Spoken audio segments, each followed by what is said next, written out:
Hello friends, welcome to my channel Aakash civil classes. आज हम आ चुके हैं बुद्ध विहार। बुद्ध विहार की अगर बात की जाए तो जिसकी शुरुआत हम देखते हैं कि एक ऐसे राज्य से होती है जिसका नाम बिहार पड़ता है। हम ये कह सकते हैं आज जो एक राज्य का नाम था मिथिला, आज उसे अगर बिहार के नाम से जाना जाता है तो इसकी मुख्य वजह यही है कि वहाँ पर बौद्ध धर्म का उदय होता है, तो उसको हम इस रूप में देख सकते हैं। तो उसी तरह आज हम देखते हैं कि बिहार राज्य से निकलकर आज कई प्रदेश हैं, कई राज्य हैं जहाँ पर बुद्ध विहारों को देखा जाता है। इनका उद्देश्य क्या होता है? तो इनका उद्देश्य यही होता है कि बौद्ध धर्म के प्रचार व प्रसार को बढ़ावा देना होता है। तो इसके लिए कई लोग महत्वपूर्ण योगदान देते हैं, जिससे बौद्ध धर्म के प्रचार व प्रसार में महत्वपूर्ण योगदान होता है। तो आज हमारा मुख्य उद्देश्य है कि जो बौद्ध धर्म स्थापित हुआ है या गौतम बुद्ध के बारे में हम उनके बारे में जानेंगे कि किस तरह उनका जीवन ऐसा जीवन रहा जो मानव जीवन के लिए प्रेरणादायक होता है।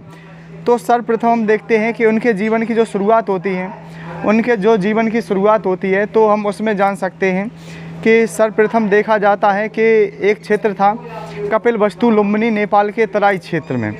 तो यहाँ पर क्या होता है कि 563 ईसा पूर्व की बात थी और 563 ईसा पूर्व कपिलवस्तु लुम्बिनी, नेपाल के तराई क्षेत्र में हम कह सकते हैं जन्म होता है एक ऐसे बालक का जिसका नाम नहीं रखा गया था। यानी कि जब नाम नहीं रखा जाता है तो कहा गया कि काफ़ी लोगों को इनविटेशन दिए गए कि कई ब्राह्मणों को इनवाइट किया गया कि एक ऐसा बालक जो राजा का बेटा है वह आगे चलकर क्या बनेगा।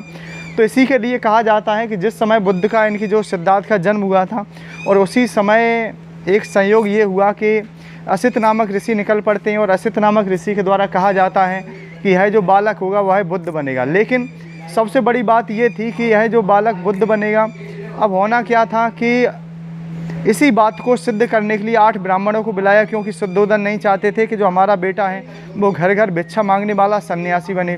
तो इसी वजह से क्या होता है कि बेटे के द्वारा उनके पिता थे शुद्धोदन के द्वारा 8 ब्राह्मणों को इनवाइट किया गया।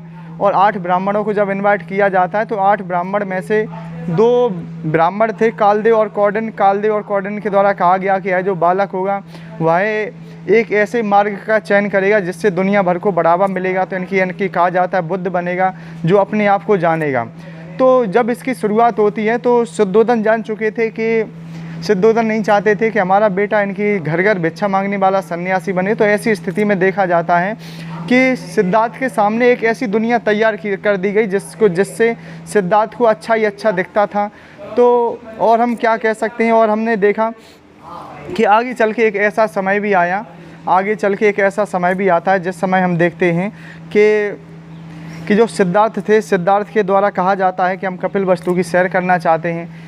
तो उस समय क्या हुआ कि उनके पिता ने ऐसे कई कार्य किए जिससे सिद्धार्थ के सामने दुख ना आए। तो हम कह सकते हैं इसके लिए नई नगरी का निर्माण किया जाता है। आगे चल के क्या होता है, जो सिद्धार्थ होते हैं, सिद्धार्थ आगे बढ़ के हम कह सकते हैं कपिलवस्तु की सैर करते हैं। जब वह कपिलवस्तु की सैर पर निकलते हैं तो उनके सामने 4 दृश्य आते हैं, जबकि हम ये कह सकते हैं इससे पहले उन्होंने दुख का अनुभव नहीं किया था। तो उन्होंने क्या देखा? एक बूढ़ा व्यक्ति देखा, एक बीमार व्यक्ति देखा, एक शव देखा, एक सन्यासी देखा। तो उनके जीवन की अगर बात की जाती है तो उन्होंने जब ये 4 दृश्य देखे, उनके साथ उनका मित्र चन्ना था, जबकि उनका घोड़ा कंथक था, उसके साथ वह निकलते हैं। लेकिन हम देख सकते हैं हुआ क्या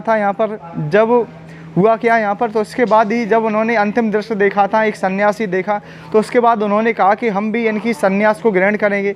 अब हमें ये समझना होगा कि अगर सिद्धार्थ को शुरुआत से दुख का अनुभव होता तो शायद सिद्धार्थ इतनी बड़ी रास्ता को तय न करते। सबसे बड़ी बात ये हुई थी क्योंकि उनके पिता ने उनको दुख का अनुभव नहीं कराया था। जैसे उन्हें दुख के बारे में पता चला तो उन्होंने कहा कि हम सन्यास को ग्रहण करेंगे। तो देखा जाता है जब सन्यास के ग्रहण करने की बात आती है तो वह सर्वप्रथम वह कहाँ पहुँचती है, हम कह सकते हैं राजगृह पहुँचती हैं। राजगृह पहुँची और राजगृह में हम कह सकते हैं उनके